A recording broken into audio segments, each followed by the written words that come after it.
New self, പുതിയ ഞാൻ. ഇന്നലെ നമ്മൾ വ്യക്തിത്വത്തിന് മാറ്റം വന്നു, ഐഡൻറ്റിറ്റി സ്വാപ്പിനെ കുറിച്ചാണ് ഇന്നലെ പറഞ്ഞത്. ഞാൻ ക്രിസ്തുവിൽ മരിച്ചു, ഞാനൊരു പുതിയ സൃഷ്ടിയായി മാറി. പഴയത് പോയപ്പോൾ എനിക്കൊരു പുതിയ സെൽഫുണ്ട്. ഈ ന്യൂ സെൽഫിനെ വളർത്തണം. ഈ പുതിയ സെൽഫിനെ വളർത്തുമ്പം Jesus was made sin for us. ക്രിസ്തു പാപമായി മാറി, പാപി എന്നല്ല പാപമായി മാറി. ക്രിസ്തു പാപമായി മാറിയതോടുകൂടി എൻ്റെ പാപം അവനെ ഏറ്റെടുത്തോടുകൂടി എനിക്കൊരു പുതിയ സെൽഫ് ഇപ്പോൾ തരിക. അപ്പോൾ identification, you are legally replaced by Jesus. This is a great exchange. അതായത് നിയമപരമായിട്ട് ഞാൻ ആദ്യ ആദമാകുന്ന ഞാൻ മരിച്ചു. ആദ്യ ആദത്തിൻ്റെ സകല സ്വഭാവങ്ങളും ക്രൂശയിൽ കയറ്റി ഞങ്ങൾ. അത് നമ്മൾ കാണുകയാണ്, അങ്ങനെ മനസ്സുകൊണ്ട് കാണണം. ആദ്യ ആദത്തിൻ്റെ സകല സ്വഭാവം ക്രൂശയിൽ കയറ്റി. അതിനാൽ എ ന്യൂ ഐഡൻറ്റിറ്റി. അപ്പോൾ the sin nature is exchanged to son nature. അതായത് എൻ്റെ പാപ സ്വഭാവത്തിനെ ഞാൻ ഉരിഞ്ഞു കളഞ്ഞ് അത് തീർന്നു. പകരം പുത്രത്വത്തിൻ്റെ ആത്മാവിന്, പുത്രത്വത്തിൻ്റെ സ്വഭാവത്തിന് അല്ലെ പുത്രത്വം എനിക്ക് കിട്ടി. സിൻ നേച്ചർ ആദ്യ ആദത്തിലേ ഉള്ളെന്ന് ഓർക്കണം. ആദ്യ ആദത്തിലെ സിൻ നേച്ചറിനെ ദൈവം മാറ്റി വെച്ച് പുതിയതായിട്ടുള്ള പുത്രത്വത്തിൻ്റെ അല്ലെങ്കിൽ സൺ നേച്ചർ, SIN, സിൻ ആദ്യത്തേത്, ആ പാപത്തിൻ്റെ ആത്മാവിനെ മാറ്റി പാപ സ്വഭാവം എന്നിൽ നിന്ന് മാറി സൺ നേച്ചർ എന്ന് മകനെന്ന പദവിയിലേക്ക് ഞാൻ. അപ്പോൾ പഴയ വ്യക്തിയുമായിട്ട് പഴയ ആദത്തിൻ്റെ സ്വഭാവമായിട്ട് എനിക്കിപ്പോൾ ഒരു കണക്ഷനേ ഇല്ല. ഇപ്പം ഞാനും ആദ്യ സ്വഭാവം ഒരു വ്യക്തിയിൽ തന്നെയാണിത്. അങ്ങനെ കിഴക്ക് പടിഞ്ഞാറ് അകലുന്ന പോലെ മാറുകയാണ്. ഞങ്ങൾ രണ്ടായി മാറുക. ആദ്യ സ്വഭാവം, ഇത് പറയുമ്പോൾ എക്സാമ്പിൾ എടുക്കേണ്ടത് ദേഷ്യമുള്ളവർക്ക്. ഇപ്പോൾ എനിക്കാണെങ്കിലും വലിയ ദേഷ്യമുള്ള നേച്ചറാണ്. ഒരു കാര്യം ചെയ്യണമെന്ന് വിചാരിച്ചാൽ നടന്നില്ല, എനിക്ക് വലിയ ദേഷ്യമുള്ള ദേഷ്യം എന്ന് പറഞ്ഞാൽ നല്ല ദേഷ്യം വരുന്ന വ്യക്തിയായിരുന്നു. ഇപ്പം ദേഷ്യം മാറി, അത് റീപ്ലേസ് ചെയ്തു. പക്ഷേ ആ ദേഷ്യ സ്വഭാവം പൂർണ്ണമായിട്ട് മാറിയെന്ന് വെച്ചാൽ മാറിയിട്ടില്ല, കാരണം അത് റൈച്ചസ് ആങ്കർ വരുന്നുണ്ട്. പക്ഷെ ആ ദേഷ്യ സ്വഭാവം പലപ്പോഴും നമ്മുടെ കാര്യത്തിന് വേണ്ടി ഉപയോഗിച്ചിരുന്നത് എൻ്റെ ദേഷ്യതാണ്, ഞാൻ അങ്ങനെയാണ്. അതിനെ എടുത്തങ്ങ് മാറ്റി കർത്താവ്. ഇപ്പം ആ ദേഷ്യ സ്വഭാവം എന്നിലുണ്ടോയെന്ന് ചോദിച്ചാൽ അത് കർത്തൃത്വം നടത്താനൊക്കത്തില്ല, കാരണം അതിനെ എടുത്തു മാറ്റി. പിന്നെ നമ്മൾ വലിച്ചു കെട്ടിക്കൊണ്ടുവരേണ്ട ആവശ്യമില്ല, അത് മാറിപ്പോയി. പഴയ ആദമാകുന്ന എന്നിൽ നിന്ന് മാറിയിട്ട് പുതിയ സ്വഭാവം വന്നപ്പം ഒരു ദൃഢതയുണ്ട്, ദേഷ്യമല്ല, ഒരു ദൃഢയായി ഇപ്പം വന്ന്. അതായത് ചില തിന്മകൾ കാണുമ്പോൾ വെറുക്കും, അതിനെ നമ്മൾ വെറുക്കും. പണ്ട് ഇത് കുഴപ്പമില്ലെന്ന് വിചാരിച്ചത്, ഇപ്പോൾ വെറുക്കുക, അതിനെ വെറുക്കുകയാണ്. വെറുത്തിട്ട് അത് കിഴക്ക് പടിഞ്ഞാറ് അകലുന്നത് പോലെ സ്വഭാവങ്ങൾ മാറും. അപ്പോൾ പിന്നെ നമ്മൾ ചിന്തിക്കുന്നത് എങ്ങനെ ഇത് നന്മയാക്കി മാറ്റാൻ സാധിക്കും. ആ ദേഷ്യ സ്വഭാവം ഉള്ളത് ഒരു തിന്മ കണ്ടാൽ, ഇപ്പോൾ ഞാൻ എക്സാമ്പിൾ എടുക്കും. ഇപ്പോൾ എൻ്റെ വീടിന് ചുറ്റും മതിലുണ്ട്, 4 സൈഡിലും മതിൽ കിട്ടിയിട്ടുണ്ട്. മതിലില്ലായിരുന്നെങ്കിൽ തീർത്തും അയൽവക്കക്കാർ വഴക്കുണ്ടാക്കും. ഇപ്പോഴത്തെ കാലം അങ്ങനെയാണ്, മതിലുള്ളതുകൊണ്ട് ആ വഴക്കമില്ല. പക്ഷേ എന്നാൽ ആത്മീക ഗോളത്തിൽ ദുരാത്മാവ് കയറി വരാതിരിക്കാൻ ദുഷ്ടൻ്റെ പ്രവർത്തനം വേലി കെട്ടുന്ന ചുമതല എൻ്റേതാണ്. ഞാനത് വേലി കെട്ടും. ആരെങ്കിലും വരുന്നതിന് മുൻപേ ദൈവദൂതനെ ഞാൻ നിർത്തും വാതിക്കൽ. ഒരു ദുഷ്ടാത്മാവിടെ കയറാനൊക്കത്തില്ല, ഊരിപ്പിടിച്ച വാളുമായിട്ട് നിൽക്കണം. കാരണം എൻ്റെ പുതിയ മനുഷ്യന് ദൈവത്വത്തിൻ്റെ ആത്മാവിൽ ദൈവദൂതഗണങ്ങൾ എനിക്ക് കൂട്ടുണ്ടെന്ന് അറിയാവുന്നതിനാൽ ഞാൻ അവർക്ക് ജോലി കൊടുക്കും. പിന്നെ പഴയ മനുഷ്യനാണെങ്കിലും എന്തിനാ ഇവിടെ വന്ന് താമസിക്കുന്നത്, ഇവിടെ എല്ലാം പ്രശ്നമാണ് എന്ന് പറഞ്ഞുകൊണ്ടിരുന്നതിന്. See the difference, the same thing, the difference in character happens. ഇത് ഞാനിത് പറയുമ്പോൾ പലരുടെയും ചിന്തകളിലുള്ള പഴയ മനുഷ്യനെ എടുത്തു മാറ്റുന്നതായിട്ട്. പഴയ മനുഷ്യൻ ഇപ്പോൾ ഒരു സ്ത്രീ എന്നോട് പറഞ്ഞ് ഓർക്കുന്നുണ്ട്, ഇതൊക്കെ അനുഭവങ്ങളുടെ വെളിച്ചമാണ്. ഞാൻ വലുതോ ചെറുതോ കാണിക്കാനല്ല, ചിലരിതൊക്കെ പഠിപ്പിക്കാൻ ആത്മാ പറയും. ഒരു സ്ത്രീ അവരുടെ മകന് വേണ്ടി കരഞ്ഞ് പ്രാർത്ഥിക്കുമ്പം അത് മരിക്കുന്ന ലെവലിൽ അവരുടെ ഒറ്റ ആഗ്രഹം ഈ മകൻ യേശുവിനെ അറിയണം, വേറൊരു ചിന്ത അമ്മയ്ക്കില്ല. അപ്പം എപ്പോഴും വല്ലവരെ വിളിച്ച് പ്രാർത്ഥിപ്പിക്കാനൊക്കത്തില്ല. അപ്പോൾ അവരവരുടെ വീട്ടിൽ നിന്ന് അവരുടെ മകന് വേണ്ടി കരഞ്ഞ് പ്രാർത്ഥിച്ചു, അവൻ്റെ തലയെ കൈവച്ചങ്ങ് പ്രാർത്ഥിക്കും, അവൻ എങ്ങനെങ്കിലും ഒന്ന് രക്ഷിക്കപ്പെടണം കർത്താവ് മരിക്കുന്നതിന് മുമ്പ്. അപ്പോൾ അവരെന്നോട് പറയുമായിരുന്നു, എൻ്റെ ആൻറ്റി, എൻ്റെ തലയങ്ങോട്ട് പൊട്ടിപ്പോകുന്ന പോലെ എനിക്കങ്ങ് തോന്നിക്കുക. എന്താ ആ കുഞ്ഞിൻ്റെ ബന്ധനം ഇവർക്ക് അനുഭവിക്കാൻ തുടങ്ങി. അവർ പ്രാർത്ഥിച്ചു. ഏതായാലും ആ കൊച്ചിനെ രക്ഷയിലാക്കി, യേശുവിനെ രക്ഷിക്കപ്പെട്ട് ഏറ്റുപറഞ്ഞ് പിന്നെ അതിനുവേണ്ടി പ്രാർത്ഥിക്കേണ്ടി വരുമെന്ന് പ്രാർത്ഥിച്ചെല്ലാം കഴിഞ്ഞിട്ടാണ് പുള്ളി മരിച്ചത്.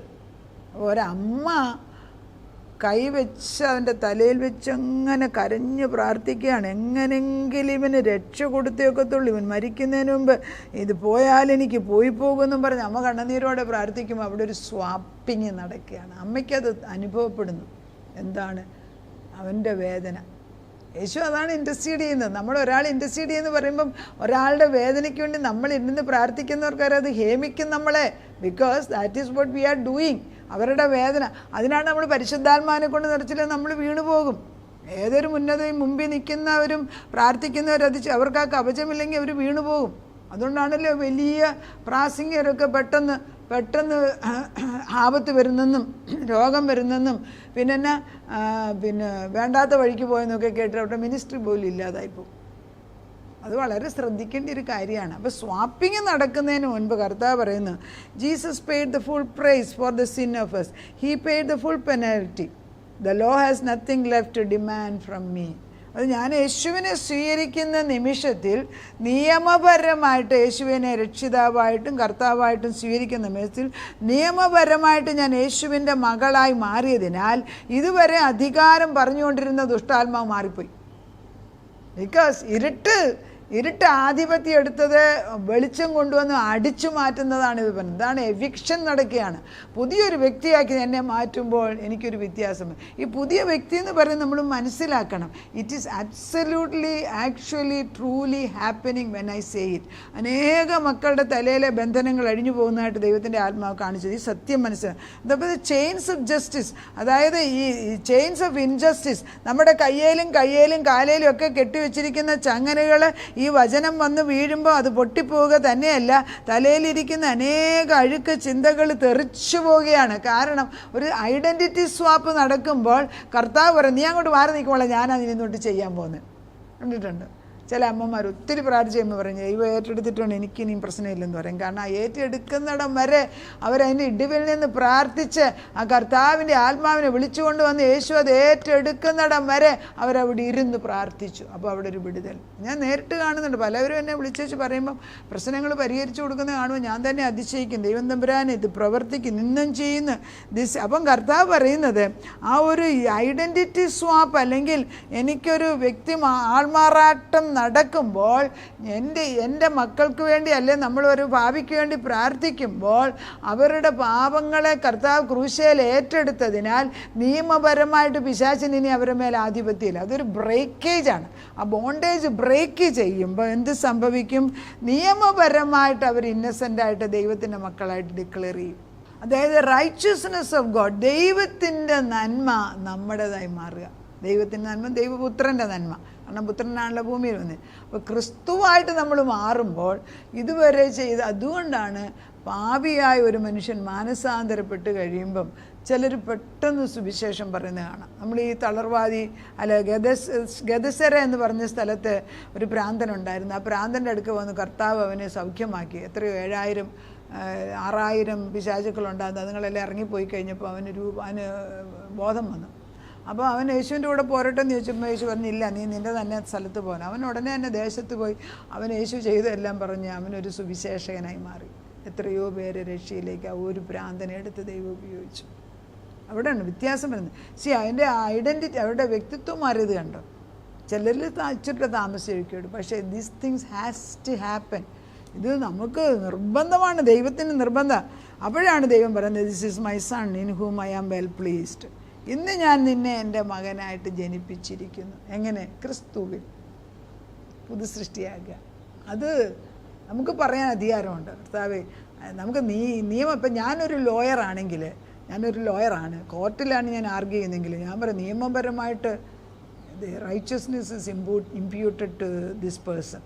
നിയമപരമായിട്ട് അവൻ്റെ പാപങ്ങളും ശാപങ്ങളും വേറൊരാൾ ഏറ്റെടുത്ത് കഴിഞ്ഞ് ഇനിയിപ്പോൾ ഇത് എൻ്റെ മേൽ ചോദിക്കാനൊക്കത്തില്ല എന്നെനിക്ക് പറയാനുള്ള അധികാരമുണ്ട്. അത് സത്യവുമാണ്. കാരണം വചനാടിസ്ഥാനത്തിലാണ് പറയുന്നത്. സ്വർഗ കോടതിയിൽ ഇതിന് വിലയുണ്ട്.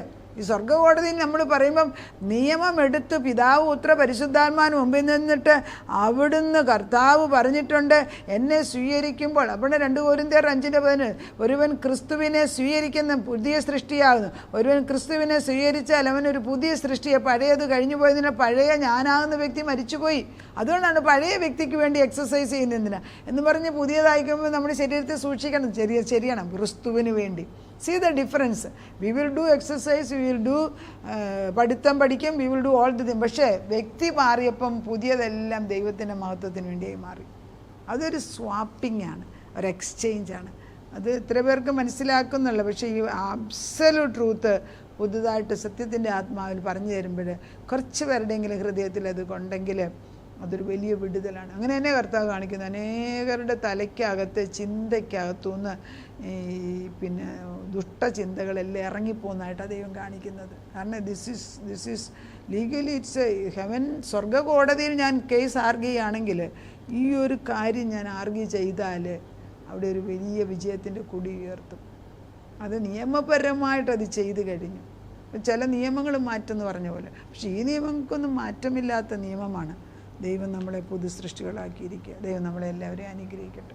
ഒരു ഐഡൻറ്റിറ്റി സ്വാപ്പ്. കർത്താവേ, നീ പറഞ്ഞതുപോലെ തന്നെ നീ പരിശുദ്ധാത്മാ ഞങ്ങളെ പുതു സൃഷ്ടികളെ, ന്യൂ സെൽഫ് ഞങ്ങൾക്ക് തന്നത്, പഴയ ആദത്തിൻ്റെ സ്വഭാവം മുഴുവനായിട്ട് മാറ്റി വെച്ച് പുതിയ ആദമാവുന്ന ക്രിസ്തുവിനെ ധരിക്കുന്നവരായി മാറിയിരിക്കുക. സ്കിമിറ്റിസ് അനോയിൻറ്റിങ്. അത് തന്നെയാണ് പൗലോസ് ചെയ്തത്.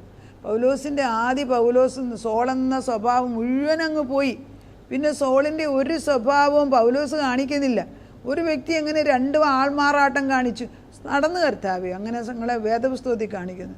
ആദ്യത്തെ സോളെന്ന് പറഞ്ഞ മനുഷ്യൻ പൂർണ്ണമായിട്ടും മരിച്ചത് കൊണ്ടാണ് രണ്ടാമത് പൗലോസ് എന്ന് പറയുന്ന വ്യക്തി പരിശുദ്ധാത്മാവ് പറയുന്നു, ഞാനോ മരിച്ചുപോയി. ക്രൂശൊക്കെ ഇരുന്നപ്പം ക്രിസ്തു ക്രൂശിച്ചപ്പോൾ ഞാനും ക്രൂശിക്കപ്പെട്ടു.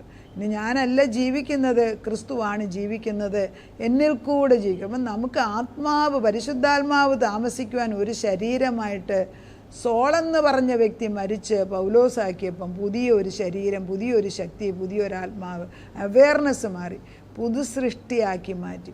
അതുകൊണ്ടാണല്ലോ പൗലോസിന് എത്ര ബുക്കുകൾ, 14 എപ്പിസിൽസ് എഴുതാൻ തക്കവണ്ണം എത്രയോ മനോഹരമായിട്ട് എത്രയോ സത്യമർമ്മങ്ങൾ എഴുതി വെച്ചതിലാണ് നമ്മൾ നിൽക്കുന്നത്. നിയമപരമായ ഈ സത്യങ്ങൾ പൗലോസ് എഴുതിയിരുന്നില്ലെങ്കിൽ ഞങ്ങളെങ്ങനെ മനസ്സിലാക്കും കർത്താവ്? എന്തൊരു അബ്സല്യൂട്ട് ട്രൂത്ത് എത്ര ക്ലിയറായിട്ട് എഴുതി വെച്ചിരിക്കുന്നു. ഞങ്ങളുടെ തലയിലേക്ക് ഉറപ്പിച്ചു തന്നതിന് നന്ദിയോടെ സ്തോത്രം. ഇതിനനുസരിച്ച് ജീവിപ്പാൻ ഞങ്ങളെയും വിടുതൽ തന്ന വിശ്വാസികൾക്കും ഞങ്ങൾക്ക് എല്ലാവർക്കും തലമുറയായിട്ട് ഇത് പാസ് ചെയ്യണം.